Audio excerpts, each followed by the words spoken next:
Ghost Stories, retold by Rosemary Border. Smee, by A.M. Burridge. Chapter 1. "No," said Jackson with a shy little smile. "I'm sorry, I won't play hide-and-seek." It was Christmas Eve, and there were 14 of us in the house. We had had a good dinner, and we were all in the mood for fun and games. All, that is, except Jackson. When somebody suggested hide-and-seek, there were loud shouts of agreement.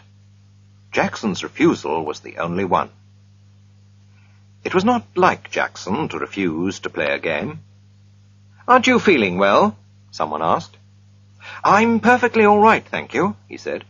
"But," he added with a smile that softened his refusal but did not change it, "I'm still not playing hide-and-seek."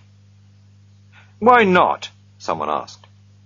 He hesitated for a moment before replying. "I sometimes go and stay at a house where a girl was killed. She was playing hide-and-seek in the dark. She didn't know the house very well. There was a door that led to the servants' staircase. When she was chased, she thought the door led to a bedroom. She opened the door and jumped, and landed at the bottom of the stairs. She broke her neck, of course." We all looked serious. Mrs. Fernley said, "How terrible! And were you there when it happened?" Jackson shook his head sadly. "No," he said, "but I was there when something else happened. Something worse." "What could be worse than that?" "This was," said Jackson. He hesitated for a moment, then he said, "I wonder if any of you have ever played a game called Smee. It's much better than hide-and-seek. The name comes from It's Me, of course.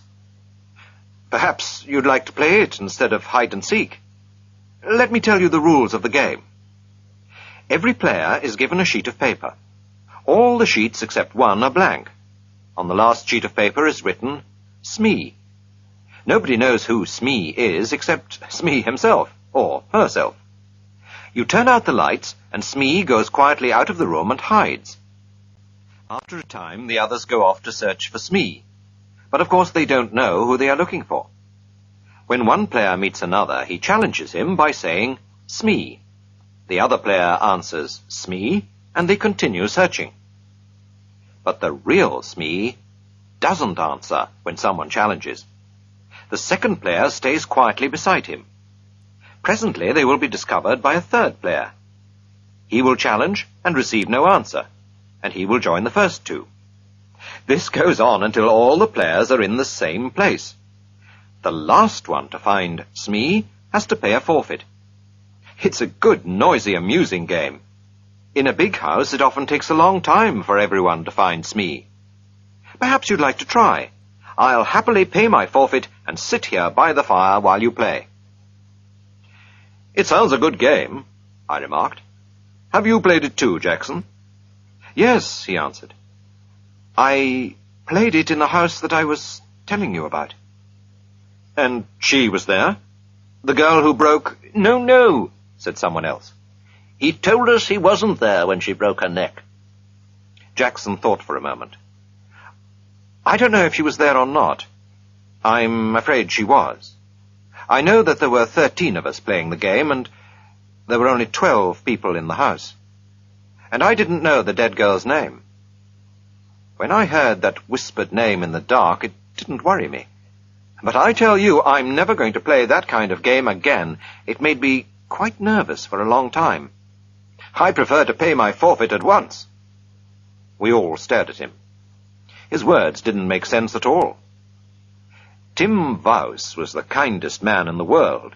He smiled at us all. "This sounds like an interesting story," he said. "Come on, Jackson, you can tell it to us instead of paying a forfeit."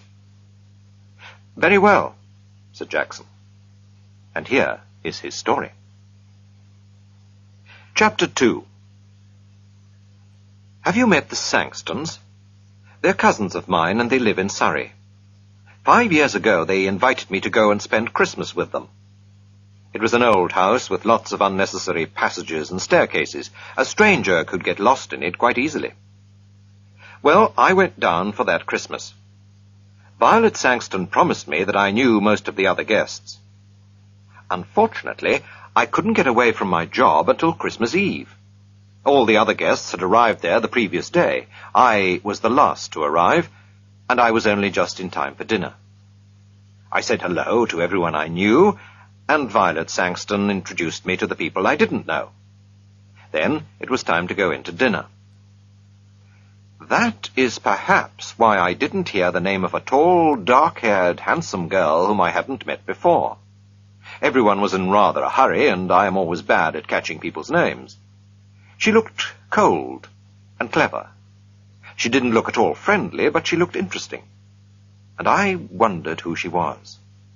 I didn't ask because I was sure that someone would speak to her by name during the meal. Unluckily, however, I was a long way from her at table. I was sitting next to Mrs. Gorman, and as usual, Mrs. Gorman was being very bright and amusing. Her conversation is always worth listening to, and I completely forgot to ask the name of the dark, proud girl. There were 12 of us, including the Sangstons themselves. We were all young, or trying to be young. Jack and Violet Sangston were the oldest, and their 17-year-old son, Reggie, was the youngest. It was Reggie who suggested Smee when the talk turned to games. He told us the rules of the game just as I've described them to you. Jack Sangston warned us all. "If you're going to play games in the dark," he said, "please be careful of the back stairs on the first floor. The door leads to them, and I've often thought about taking the door off. In the dark, a stranger to the house could think they were walking into a room.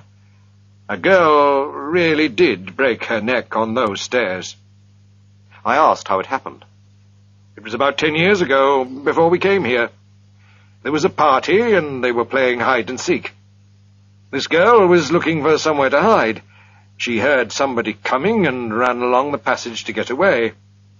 She opened the door, thinking it led to a bedroom. She planned to hide in there until the seeker had gone. Unfortunately, it was the door that led to the back stairs. She fell straight down to the bottom of the stairs. She was dead when they picked her up." We all promised to be careful. Mrs. Gorman even made a little joke about living to be 90. You see, none of us had known the poor girl, and we didn't want to feel sad on Christmas Eve. Well, we all started the game immediately after dinner. Young Reggie Sangston went round making sure all the lights were off, except the ones in the servants' rooms and in the sitting room where we were. We then prepared 12 sheets of paper. 11 of them were blank, and one of them had Smee written on it. Reggie mixed them all up, then we each took one. The person who got the paper with Smee on it had to hide. I looked at mine and saw that it was blank. A moment later, all the electric lights went out. In the darkness, I heard someone moving very quietly to the door. After a minute, somebody blew a whistle, and we all rushed to the door. I had no idea who was Smee. For 5 or 10 minutes, we were all rushing up and down passages and in and out of rooms, challenging each other and answering, "Smee? Smee!" After a while, the noise died down, and I guessed that someone had found Smee. After a time, I found a group of people all sitting on some narrow stairs. I challenged and received no answer. So, Smee was there. I hurriedly joined the group. Presently, 2 more players arrived. Each one was hurrying to avoid being last. Jack Sangston was last, and was given a forfeit. "I think we're all here now, aren't we?" he remarked. He lit a match, looked up the staircase, and began to count. 9, 10, 11, 12, 13, he said, and then laughed. "That's silly. There's one too many." The match went out, and he lit another and began to count. He got as far as 12. Then he looked puzzled. "There are 13 people here," he said. "I haven't counted myself yet." "Oh, nonsense," I laughed. "You probably began with yourself, and now you want to count yourself twice." His son took out his electric torch. It gave a better light than the matches, and we all began to count. Of course, there were 12 of us. Jack laughed. "Well," he said, "I was sure I counted 13 twice." From halfway up the stairs, Violet Sangston spoke nervously. "I thought there was somebody sitting 2 steps above me. Have you moved, Captain Ransom?" The captain said that he hadn't. "But I thought there was somebody sitting between Mrs. Sangston and me." Just for a moment, there was an uncomfortable something in the air. A cold finger seemed to touch us all. For that moment, we all felt that something odd and unpleasant had just happened, and was likely to happen again. Then we laughed at ourselves and at each other, and we felt normal again. There were only 12 of us, and that was that. Still laughing, we marched back to the sitting room to begin again. Chapter 3. This time, I was Smee. Violet Sangston found me while I was searching for a hiding place. That game didn't last long. Soon there were 12 people, and the game was over. Violet felt cold and wanted her jacket. Her husband went up to their bedroom to fetch it. As soon as he'd gone, Reggie touched me on the arm. He was looking pale and sick. "Quick," he whispered. "I've got to talk to you. Something horrible has happened." We went into the breakfast room. "What's the matter?" I asked. "I don't know. You were Smee last time, weren't you? Well, of course, I didn't know who Smee was. While Mother and the others ran to the west side of the house and found you, I went east. There's a deep clothes cupboard in my bedroom. It looked like a good hiding place. I thought that perhaps Smee might be there. I opened the door in the dark and touched somebody's hand. 'Smee?' I whispered. There was no answer. I thought I'd found Smee. Well, I don't understand it, but I suddenly had a strange cold feeling. I can't describe it, but I felt that something was wrong. So I turned on my electric torch, and there was nobody there. Now, I am sure I touched a hand, and nobody could get out of the cupboard because I was standing in the doorway. What do you think?" "You imagined that you touched a hand," I said. He gave a short laugh. "I knew you would say that," he said. "Of course I imagined it. That's the only explanation, isn't it?" I agreed with him. I could see that he still felt shaken. Together we returned to the sitting room for another game of Smee. The others were all ready and waiting to start again. Chapter 4. Perhaps it was my imagination, although I'm almost sure that it wasn't, but I had a feeling that nobody was really enjoying the game any more, but everyone was too polite to mention it.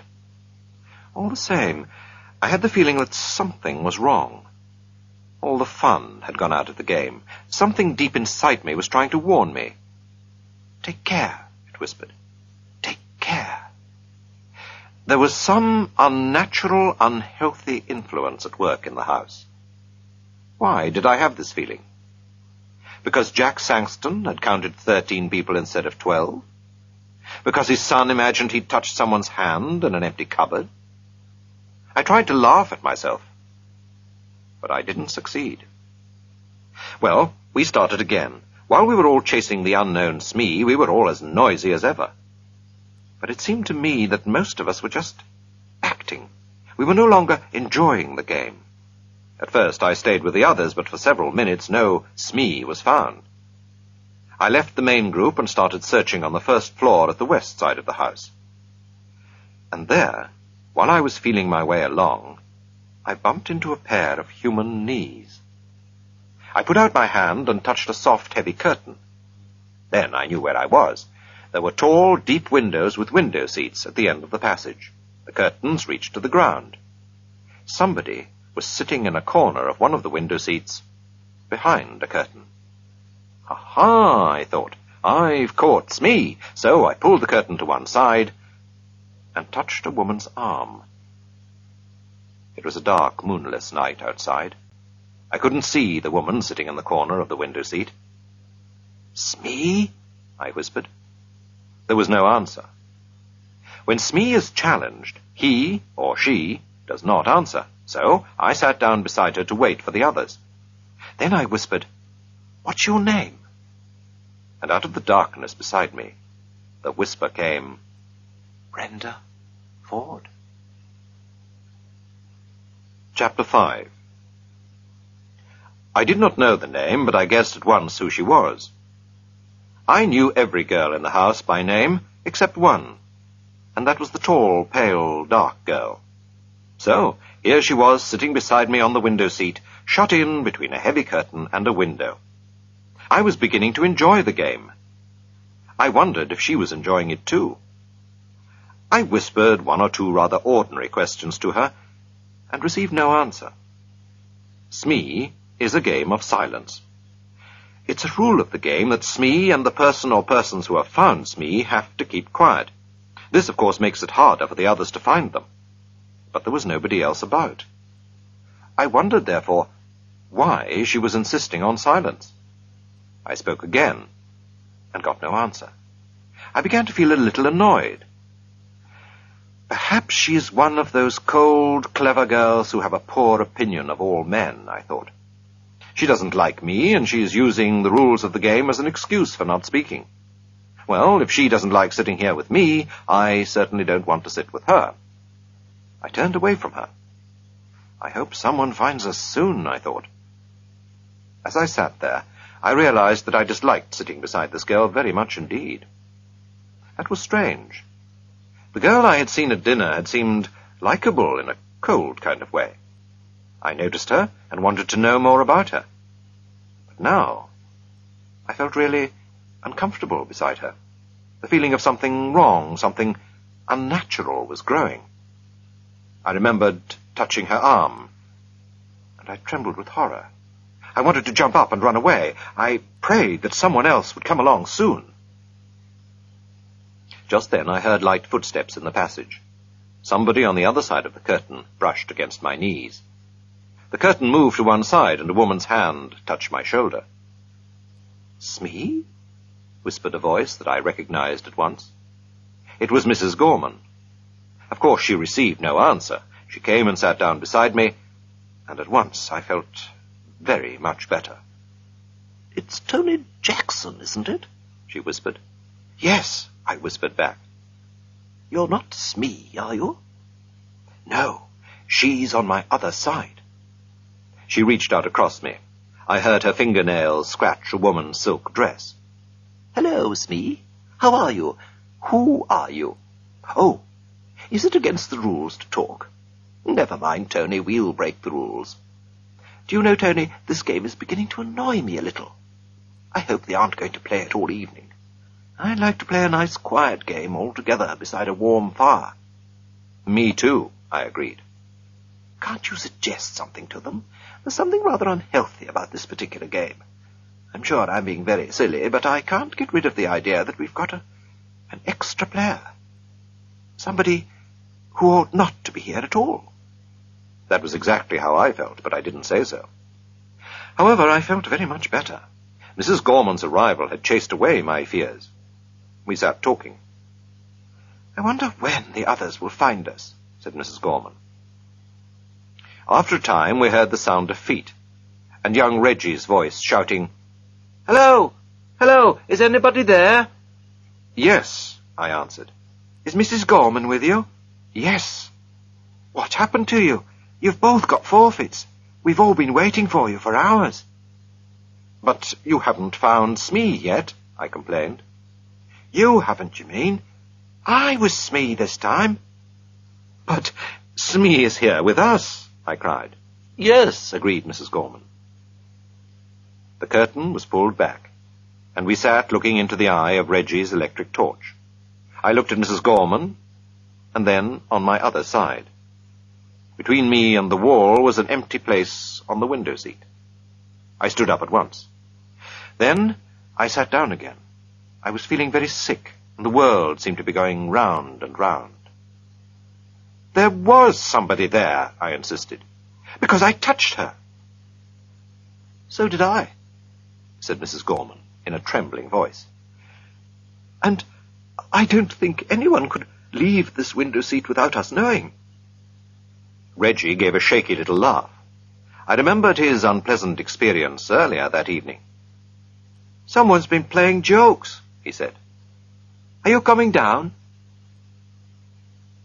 Chapter 6. We were not very popular when we came down to the sitting room. I found the two of them sitting behind a curtain on a window seat, said Reggie. I went up to the tall, dark girl. So, you pretended to be Smee, and then went away, I accused her. She shook her head. Afterwards, we all played cards in the sitting room, and I was very glad.